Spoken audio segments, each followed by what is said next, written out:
Welcome to Nightmares Incorporated, where our goal is to make your sleep anything but restful. So sit back, relax, and enjoy tonight's tale, entitled Storm Warning.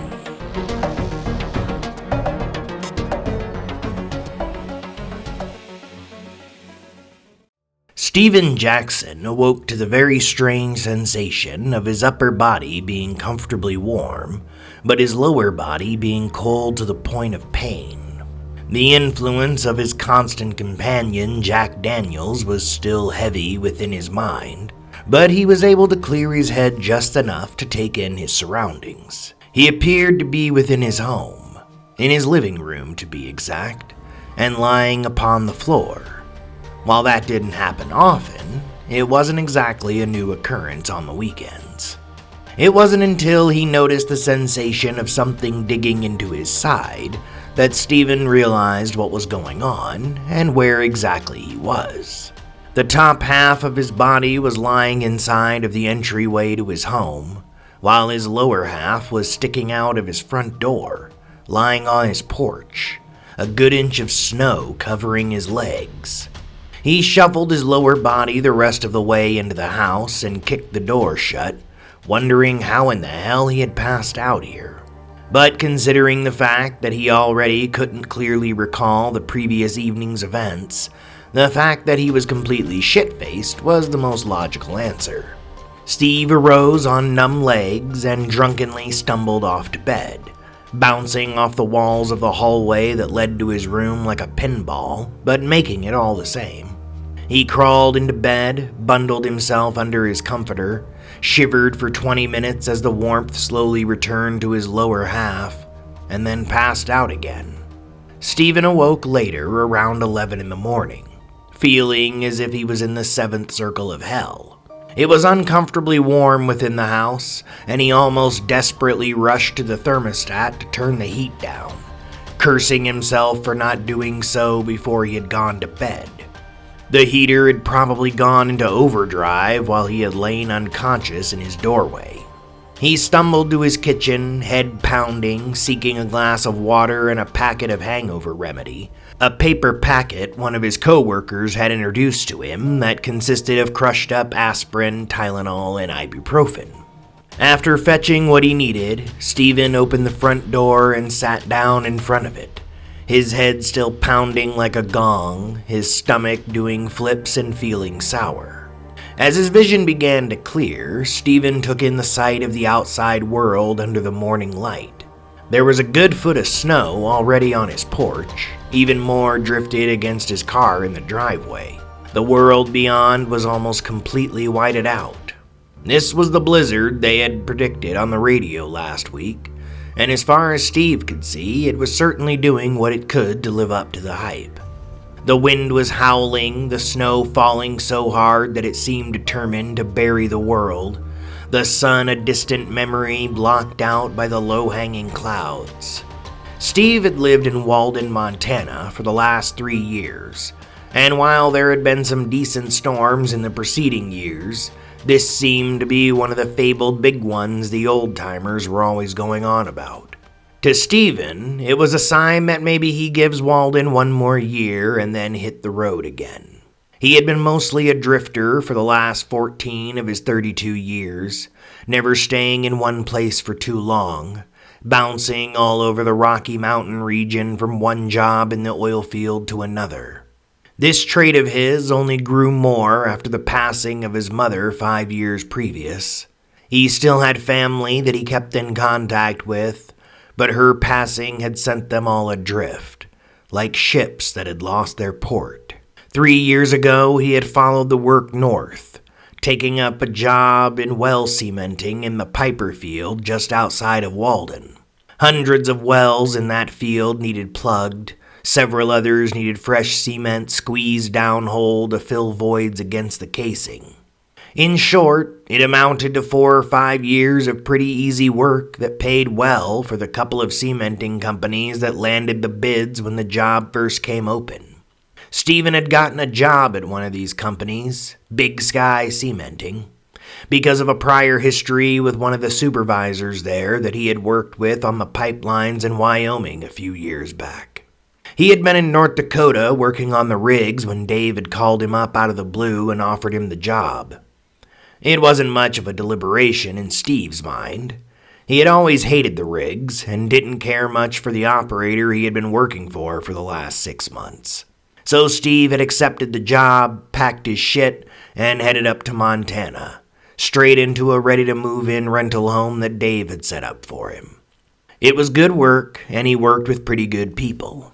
Dave was the best kind of supervisor, in Steve's opinion. One of the guys who had worked his way up in the world just as Steve himself was doing. Amassing knowledge about every aspect of oilfield production, ready to step into any role that was required.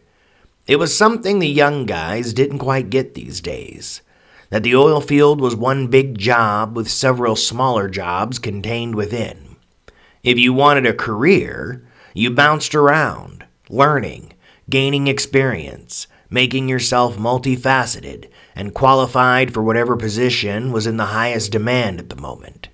Dave was also pretty intelligent, which caught most people by surprise upon first meeting him, given his scraggly beard, out-of-date mullet, and healthy beer gut. Steve gave him a call after taking his headache powder to see if there would be any work this weekend. When Dave remarked that he was sounding pretty rough this morning, Steve told him how he had woken up in the middle of the night. "So you were lying half outside your front door? That's a new one," Dave remarked with a laugh. "Who were you out with?" "Matt and Damon," Steve answered. "And they just left you like that?" "Nah, I think I probably gave them the I'm okay wave and passed out right after they took off." "Maybe slow down a bit with the drinking there, my friend. That sounds like a good way to freeze to death," Dave suggested. "I'll consider it, Mom," Steve replied. "You think we'll have any jobs this weekend?" "I doubt it, smartass. The road into Piper's already looking rough. I was out there this morning. The company man on site said he doubted they'd run any crews this weekend. Said they didn't want anyone to get caught out in the storm." "That's rather gracious of them," Steven said. "Since when do company men care if roughnecks get stuck in the weather?" "I thought the same thing," Dave agreed. "but I wasn't going to question it. The guy was acting strange." "Which one was it?" "Marco, the older fella." "Acting strange how?" Steve asked. "Just acting kind of skittish, like he didn't want to be there any longer than he had to be. I think he was manning the office out there just to intercept anyone who came out, so he could turn them around." Dave answered. "Kept glancing at the windows while I talked to him, and repeatedly told me to make sure I stayed indoors during the storm, that this was going to be a bad one.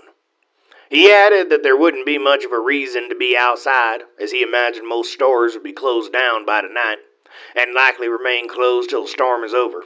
So I hope you're stocked up on more than just booze." "I'm prepared," Steve replied. "My mom was always paranoid about the weather, so every storm alert she'd stock up like the world was ending. I think it may be rubbed off because I picked up shit I'm probably not even going to use the other day when I first heard the alert." "Good deal," Dave said. "Just hang tight. I'll give you a call when I hear something from Marco. Now, if you'll excuse me, I gotta answer Pete.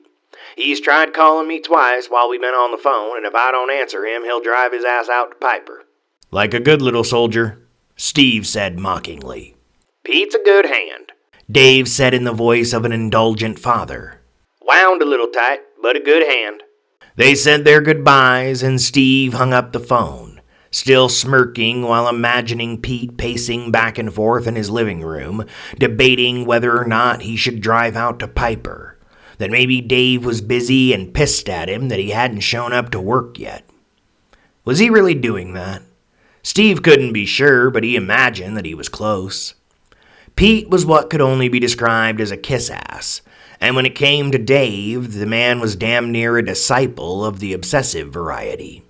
At first, Steve just thought that the Boston transplant was trying to fit in, but the more he observed, it became apparent that Pete was doing everything he could to be just like Dave. Dave drank wine, so Pete started drinking wine. Dave was a phenomenal chess player, so Pete pretended that he could play chess. Dave loved playing cards, so Pete lost money to him on the regular. And of course, anything that Dave said was the absolute gospel according to Pete. While the man was harmless, Steve considered Pete to be a complete douchebag. And when he learned that Pete also had a mail-order bride from Russia that did nothing more than drink all day and run up his credit cards, it only enforced his opinion of the man. Steve got himself another glass of water and a bowl of fruit to nurse his hangover.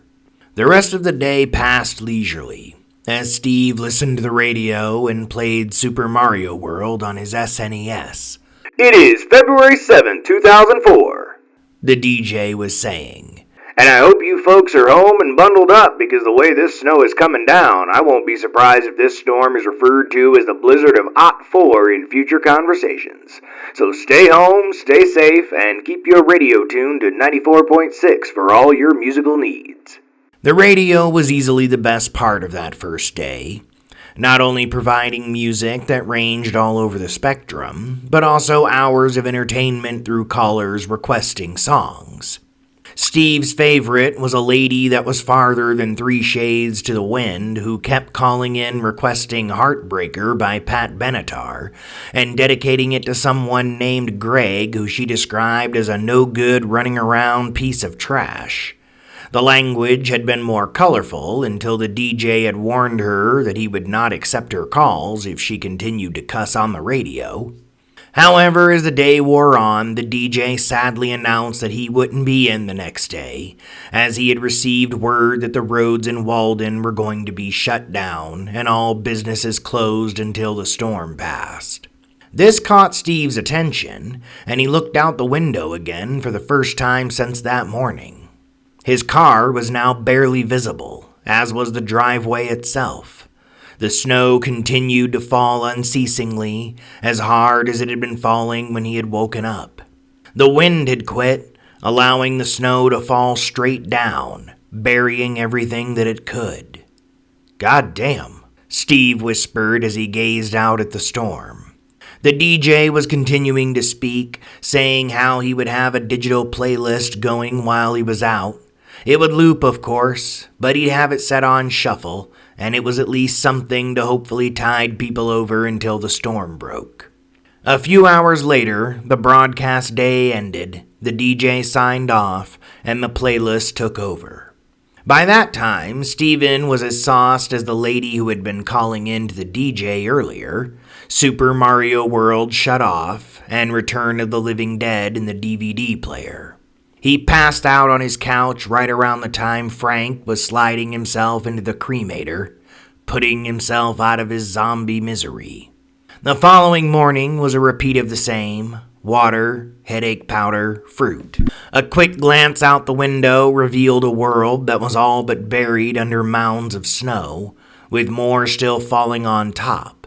Steve clicked on the radio while he had his breakfast and kept it on while he went about his morning routine. When he came out of the shower a couple hours later, the emergency broadcast system was on. "With luck, the voices will go away," the voice on the radio was saying. "Repeat, this is not a test. A shelter-in-place order has been issued for Phillips and surrounding counties by Governor Williams.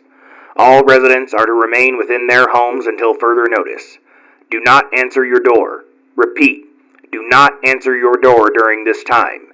If you hear knocking, ignore it. If you hear a friend or family member calling out to you from outside, do not answer.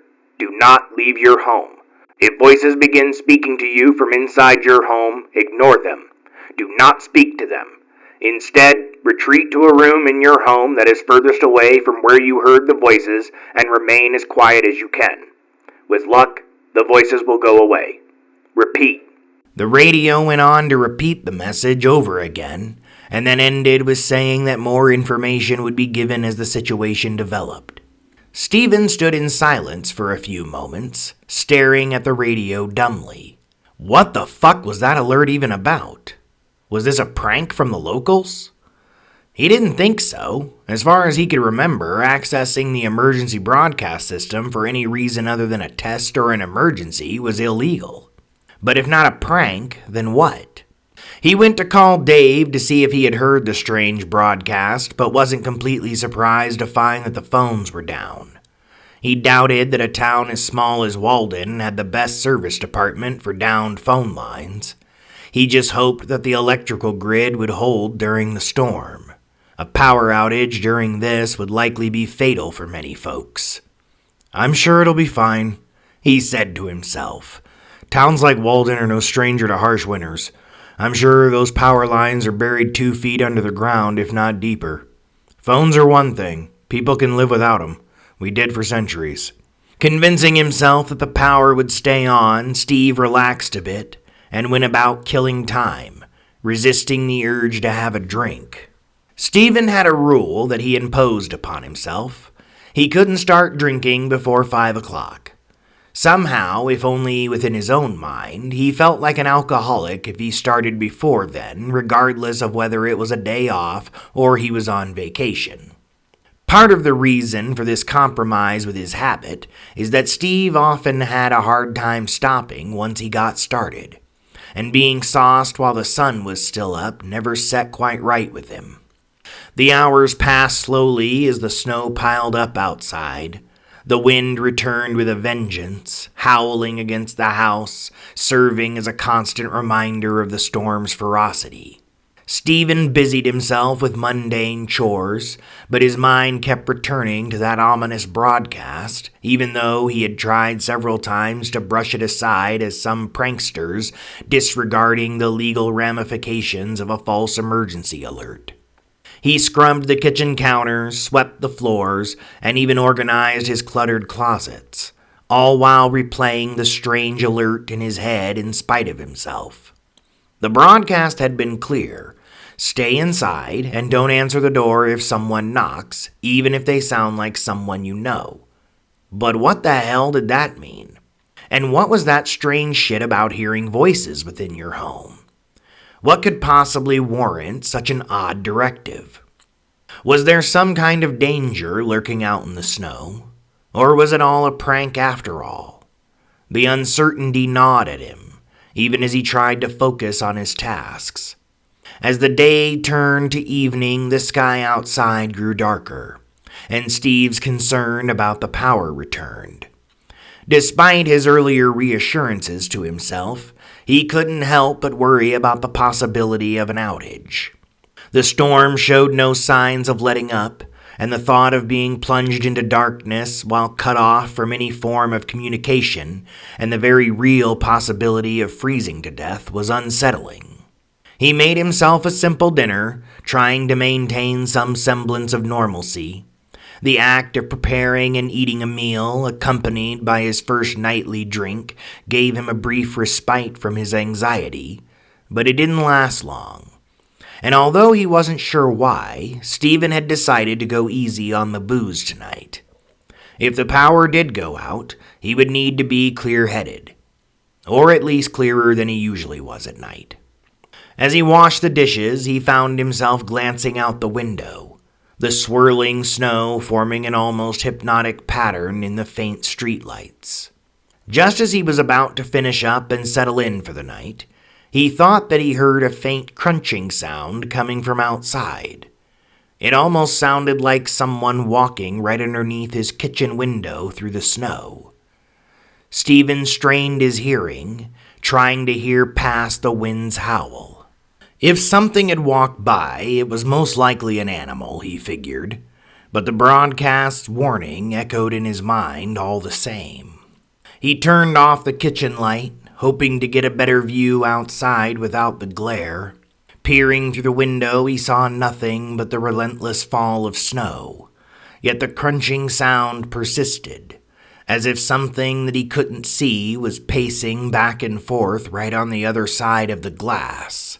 The sound faded after a bit, leaving Steve to wonder if he had actually heard it at all. Could have been anything, he thought. He peered out the window a little longer all the same, but the sound did not return, and there was nothing outside to see except the snow. After telling himself that he had possibly imagined it, that confidence was shattered when he heard the knock coming from his front door. Stephen nearly jumped out of his skin, his heart hammering painfully within his chest. He slowly made his way from his kitchen into the living area, staring at the front door the entire time as if it was going to move. The knock came again. "Steve?" Dave's voice called out from the other side of the door. "Steve, you in there? Open up, man. It's freezing out here." Breathing a sigh of relief and feeling foolish for being afraid of his front door, Stephen began crossing his living area. He reached the door, had his hand on the knob, but stopped. The house he was renting had one of those motion-detecting porch lights. Usually, it annoyed the hell out of him by turning on if so much as a cat crossed in front of his door at night, but it hadn't turned on. He also hadn't heard a car pull up. "Dave, did you walk here?" Stephen asked. "Yeah, had to," Dave's voice replied. "Roads are too bad for a car. Now open up, Steve. I'm freezing out here." Steve was immediately put on edge by this claim. Dave was a lot of things, but in shape was not one of them.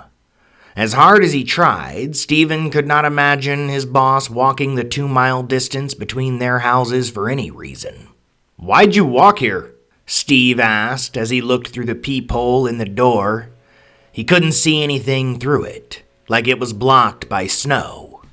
Silence from the other side of the door for a moment, then Dave's voice again.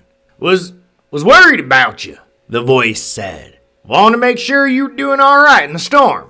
Now that didn't sound right at all.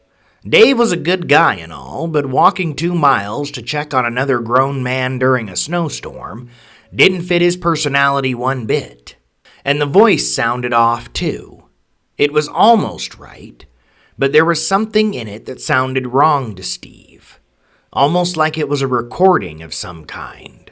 Without really knowing why, Steve asked, "Hey Dave, you remember your first wife Sheila and how she set your car on fire when she left you?" "Course I do," Dave answered almost immediately. "I love that car more than her. That's why she did it. Why'd you bring that up anyway? Open the door, man. I'm dying out here." Steve took his hand off the doorknob and backed away from the door. Dave had been divorced twice and was currently working on his third, but he had never been married to a woman named Sheila, let alone had his car set on fire. "Steve, you still there?" the voice asked. Stephen stayed quiet, still backing away, wondering what the hell was on the other side of the door. It was watching me, he suddenly thought to himself. He had no reason to think this, but he knew it was right. The footsteps on the other side of the kitchen window. It was watching me.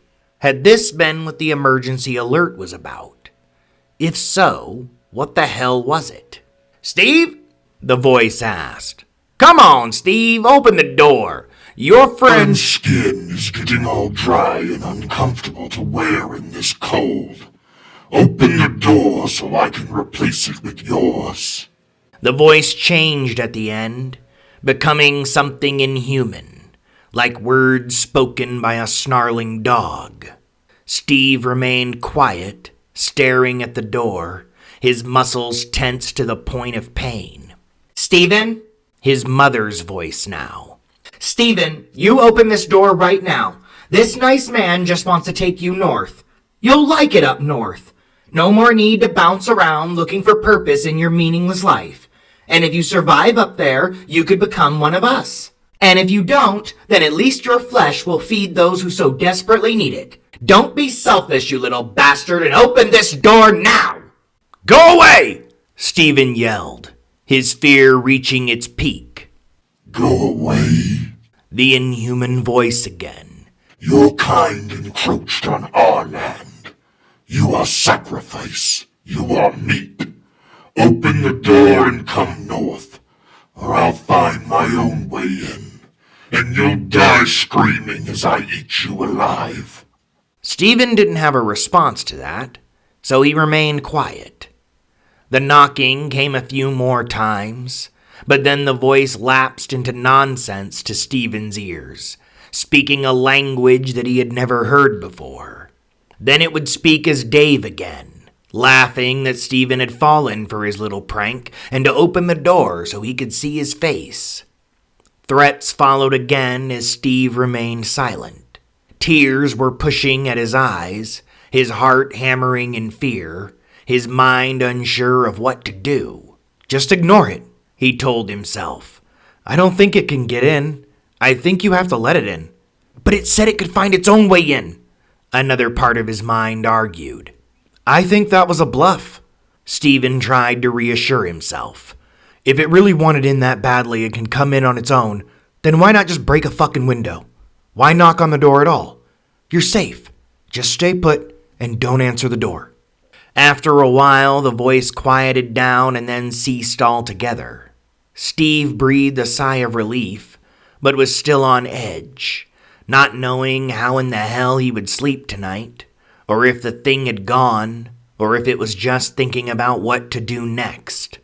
The bang from the wall of his house, accompanied by what sounded like dozens of voices, all chanting in that same language the voice had been speaking, answered that question, and Stephen screamed as he looked around wildly. More impacts hit the walls of the house, the few pictures he had hung up shaking, the chanting growing so loud that Steve's ears began to hurt. And then silence.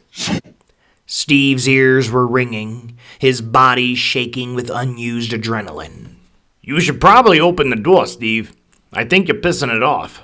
That was Pete's voice, but it wasn't coming from the other side of the door. It was coming from the kitchen. Steve was about to tell it to get out, to leave him alone, but remembered the broadcast and bit down on his tongue instead. He didn't look in the direction of the voice. He didn't respond to it. Instead, he made his way down the hall to his bedroom. Once inside, he shut the door, grabbed the bat he kept in his closet, and sat on the edge of his bed. Come on, Steve, Pete's voice said from down the hall. Don't be a bitch. Just open the door. He's not such a bad guy, you'll see. Steve's knuckles were turning white as he gripped the bat, his breath coming in short, panicked bursts. You just gotta get to know him, Steve, Pete's voice continued, now sounding almost conversational. You see, there were once native hunters in these regions who ventured too far north, deeper into the icy wilderness than anyone had ever gone. They were chasing legends, man. Stories of vast herds and untouched lands. As the voice spoke, there came the sound of something scraping against the sides of the hallway beyond the bedroom door, as if something large was squeezing its way down the hall. Steve gripped the bat tighter, his heart thudding in his chest. But that's not what they found. Pete's voice grew darker. What they found was a place that lay between the living and the dead. A place where the storm never ceases. Where the cold was more than just an element. It was alive, binding all who entered its domain. The room seemed to grow colder as the voice spoke. They were changed by this realm, the Pete thing continued. Twisted into things that could no longer exist within the realm of the living. Yet they could still travel there to hunt. But it wasn't deer, or elk, or caribou that these hunters desired anymore. Only the flesh of humans would satisfy their hunger now. And that's what they'll do to you, Stephen. They'll skin you alive and devour you piece by piece if you don't open this fucking door and let them in. If you let them in, they might take you back north with them, where they'll leave you to your own devices to wander the realm between. If you survive long enough, the cold might embrace you too. Steve kept silent, even breathing as quietly as he could. The voice of Pete kept speaking for a little while longer, but it was all more of the same. After a while, that voice fell silent too, just as the chanting had. Steve kept quiet in his room after the voice had quit talking, wondering what he should do next. Could he just stay in here until morning? The tapping sound on the window to his room came next. Steve turned his head and instantly clamped a hand over his mouth to prevent a scream. A horrific beast that looked like a cross between a caribou and a human was staring through his window. The creature's eyes glowed with an unnatural light, and its breath fogged up the glass with each exhale. Its antlers scraped against the window frame, producing a screeching noise that sent shivers down Steve's spine. Heart pounding, Steve rolled off of his bed and crouched by its side, clutching his bat like a lifeline. He dared not make a sound, hoping the beast would move on. The tapping grew more insistent, the beast's eyes scanning the room with a hunger that seemingly conferred the tale that the Pete voice had told him. Just when Steve thought he couldn't bear it any longer, the creature let out a guttural growl and moved away from the window, its shadow retreating. Steve exhaled shakily, praying that this nightmare would end and that he would find a way to survive the night. Deciding that being in the center of the house might be safer, Steve crawled towards the door to his room like a frightened child. He opened it as quietly as he could and peeked at the hallway beyond. The sight that greeted him caused him to scream. He couldn't prevent it this time. A distorted version of Pete's head filled the entire hall. The features of the recognizable face were horribly disfigured, everything blown up to exaggerated proportions. It was grinning at him and slowly moving down the hall as if being pushed from behind. Large, square teeth were visible, covered with a rust-colored stain that reminded Steve of dried blood. The sides and top of the head were deformed by being forced into an area that was too small. The skin was scraping off against the walls as it slowly crept towards Steve's room. There you are, Steve. The head spoke. It was no longer using Pete's voice, but the animalistic one he had heard before. Stephen slammed the door shut and scooted backwards until his back collided with his bed. Open the door, Stephen. The voice came again, and Steve was horrified to find that he was slightly tempted to do so. It will be far less painful if you open the door. The voice cajoled.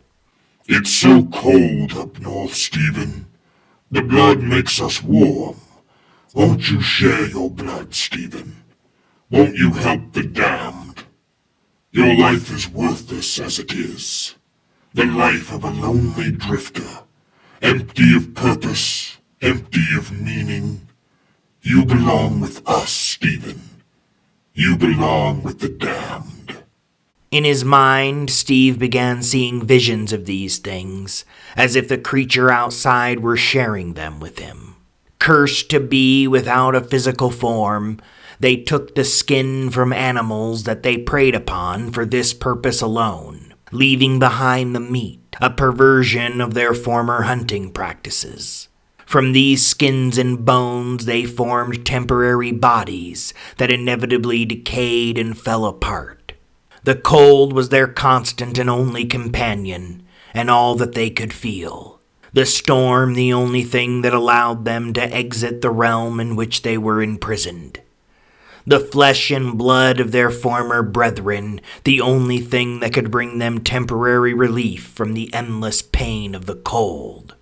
Do you see, Stephen? The voice from outside his room said softly. Do you see our pain? Our curse? Help us, Stephen. Help us ease the pain. Fuck you! Steve shouted at his door. Go away! You're not really in my house, you're still outside, so fuck off and go away! Open the door and find out, meat. The voice challenged. I don't have to, Steve said defiantly as he realized that he was right. I don't have to do anything, because you can't do shit unless I let you in. That's how this works, right? You have to try to get me to open the door or make me go outside. If I stay put, you can't do anything, can you? The voice was silent for a minute, but then spoke again. I can do a great many things, you arrogant snack. The chanting returned then, louder than it was before, accompanied by the snarling and growling of beasts that sounded like nothing he had ever heard before. Things that could not possibly exist upon the earth, but also sounded too human to be completely animal. Knocking sounds came from everywhere as well. From the door to his room, the front door, the walls, the windows, all sounds combining to produce a cacophony of madness. The voice that had been speaking to him now laughing from the hallway, mocking Stephen as he screamed for it to stop. Visions assaulted his mind as the chaos of noise continued. He saw a creature that appeared as a woman, luring the hunters farther north with the promise of game. The hunters trying to flee in terror when she revealed herself to be something that was older than mankind. A dark spirit that had been imprisoned eons ago and yearned for freedom that it would never receive. Stephen saw as the hunters were twisted by the influence of this spirit's dark realm, how their skin decayed and fell rotting from their bones, how the bones themselves disintegrated away to nothing, how the hunters became a part of the endless storm of the world that lay between the living and the dead. He saw as these twisted spirits began preying upon their former village, stealing away the young and old alike, taking them back to the dark spirit so they could be changed as well, or used to feed the storm's endless hunger. Horrific beasts charging into their former villages, their cobbled-together bodies reeking from decay, the screams of their former kinsmen filling the air as they hunted their own kind to the brink of extinction. Stephen's breath came in ragged gasps as he tried to anchor himself amidst the storm of terror. The air around him began to grow colder, the temperature dropping as if the desolate cold of the spirit's realm was invading his very room. He could see his breath misting out in front of him, each exhale a small cloud of desperation. The knocking at his door and walls grew louder, more insistent, as if 1,000 malevolent entities were demanding entry. The laughter from the hallway turned to sinister whispers that seemed to seep through the very walls, wrapping Stephen in a suffocating embrace of fear. The voices taunted him, weaving dark promises of power and release if he would only open the door, if he would only surrender. He clutched his head, trying to block out the mad symphony, but the visions continued to assault him. He saw the twisted spirits gathering at the edge of his perception, their hollow eyes fixed upon him, beckoning with animalistic fingers. He could feel their hunger, a gnawing, insatiable need that threatened to consume him. Despite the overwhelming fear, a part of Stephen's mind clung to the knowledge that this was a battle of wills. The creature outside could not enter his home unless he allowed it to. If it could, it would have already. He had to give in. He had to submit for it to claim him. He knew that succumbing to the temptation would mean giving himself up to the darkness, becoming another pawn in some unknowable ancient spirit's eternal game. With every ounce of strength he possessed, he forced himself to focus on the one thing that could keep him grounded, his own humanity. He thought of his existence of freedom, the one that the spirit called meaningless. He thought of the friends he had made, and the family that he had that still cared for him. These thoughts became his shield against the encroaching madness, a beacon of light in the suffocating dark. He repeated his mother's name like a mantra, remembering the good woman that had raised him before the cruel passage of time had taken her too soon.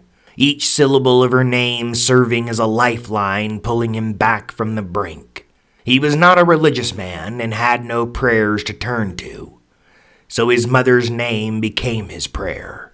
The night dragged on, each second a battle for his soul. The cacophony of noise and the onslaught of visions ebbed and flowed, sometimes receding enough to give him moments of respite, only to return with renewed ferocity. But Steve held firm, refusing to give in to the despair that sought to claim him. As the first light of dawn began to filter through the cracks in the curtains, the oppressive atmosphere slowly began to lift. The whispers faded, the knocking ceased, and the visions dissolved into the shadows. Stephen collapsed to the floor, exhausted, but feeling victorious. He lay on the floor for a while in the fetal position, his entire body shaking, sobs tearing freely from him as he wept openly. He had survived. Finally finding his way to his feet, Steve walked hesitantly towards the door to his bedroom. He stood there for some time, debating on whether or not to open the door. Would the head still be in his hallway? Was the apparent retreat of the entity that had tortured him throughout the night yet another ruse?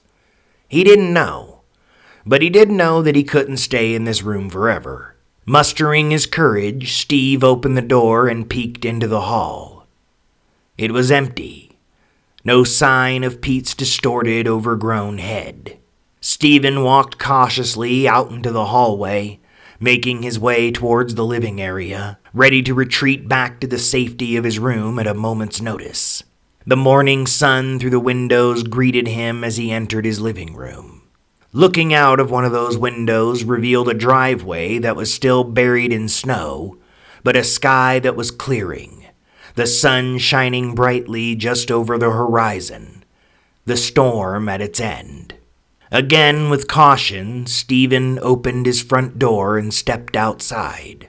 A warming breeze greeted him as he stepped out into the snow, like a promise that the worst was over. Steve closed his eyes for a moment, feeling the sun upon his face, and took a moment to be grateful to be alive. The soft growl coming from a few feet to his right snapped him out of his brief reverie. Stephen opened his eyes and quickly turned his head, his heart hammering within his chest once more. Standing only 6 feet away from him was a figure that was fading in the morning light like a mirage. It appeared to be a humanoid creature standing nearly 7 feet tall. White fur that was stained with mud and what looked like blood covered the being. Clawed hands twitched at the end of long arms. The face was nearly human, but elongated like a deer. Lower jaw hanging open, revealing sharp, decaying teeth. A large rack of antlers protruded from the back and top of the deformed skull. The creature stood on thick, digitigrade legs, and although the bottoms were buried in the snow, Stephen had no doubt that if he could see them, they would end in hooves. As Steve stared at the being nearly frozen in fear, the creature continued to dissipate in the morning light. It glared at him with a hatred that made him feel small, and spoke a single phrase that would haunt him for the rest of his life. I know you now. And then the creature was gone, as if it had never been there in the first place. As the day wore on, the phones came back, and the roads began to be plowed free of snow. Stephen spoke to Dave, only briefly wondering if he was really speaking to him. He asked his boss if he had heard the emergency alert the day before. Dave said he had, but had chalked it up to someone hacking the emergency alert system just to fuck with people. Steve asked Dave if he had heard anything strange the night before, coming from outside. His old friend said that he hadn't. They traded some small talk for a few more minutes. Steve mostly did this to be polite, and then they said their goodbyes. Steve spent the rest of that day listening to the radio. It was reported that 17 people had gone missing during the storm, and that search and rescue efforts were currently underway. Steve had doubts that they would find them. As that day passed, Stephen thought more than once that something was whispering to him from outside, almost too light to be heard, almost as if it were in his imagination. Nevertheless, a week later, Stephen had given Dave his resignation, stating that he had grown tired of the cold and needed a change of scenery. Dave was of course sorry to see him go, but wished him well, and told him that a spot would be open for him if he changed his mind. A couple weeks after that, Steve was in southern Texas working for another oil well cementing company. He can be found there to this day. He drinks more than he used to, and on the rare occasions that the temperature dips below 40 degrees or there is the slightest bit of snowfall, he doesn't leave his home. He still has nightmares about the thing that spoke to him that night from the other side of his door, and he often thinks about its parting words to him. "I know you now." Stephen knows that that is a promise. He knows that that thing is likely still hunting him, waiting for the opportunity to strike. He's pretty certain that he can stay away from it, as he believes that the being can only travel within the storm. In southern Texas, he feels that he is as far from that thing as he can reasonably get. Over the years, Stephen has studied quite a bit of native lore, and in the legends of the Inuit people, he believes that he's found something that almost fits the description of what came to him that night all those years ago. Almost, but not quite. Because in the lore he found, it states nothing about the lasting effects of such an encounter. It says nothing about the desire he feels sometimes to start heading north, and to not stop until he finds the realm between the living and the dead. The foolish idea that there are answers out there to the hundreds of questions that he has about that night, starting with the strange emergency broadcast. That broadcast told him that people knew about these things, that what had happened to him and the 17 people who had disappeared had happened before, and likely would happen again. He sometimes feels the self-destructive impulse that wonders what it would be like to become a part of the storm. So he drinks to keep most of these thoughts at bay. He works hard to distract his mind, and he keeps to himself, never quite sure if the people he speaks to are actually people. Sometimes he even wonders if he's still hiding within his room in that house in Walden, Montana, and that the last 20 years have been only an illusion, a ruse to get him to come outside. Despite all of the questions he still has about what he experienced, one thing Stephen knows for sure is this: a person can survive an encounter with the unknown and the unknowable, but rarely do they survive without scars.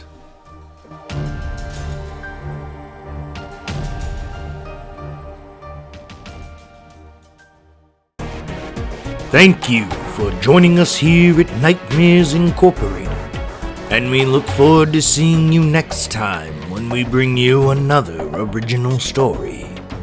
Until then, sweet dreams.